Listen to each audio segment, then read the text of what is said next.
మావా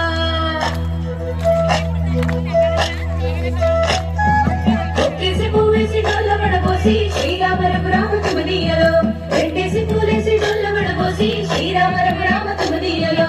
ఏమి పూలో గాని ఎంత గుమగుమ శ్రీరామ రఘురామ తుమదీయలో పువ్వుల విలువ తెలుపవేసరియా శ్రీరామ రఘురామ తుమదీయలో పువ్వుకు పుట్టేడు కాయకు తట్టేడు కొమ్మకు కొసేడు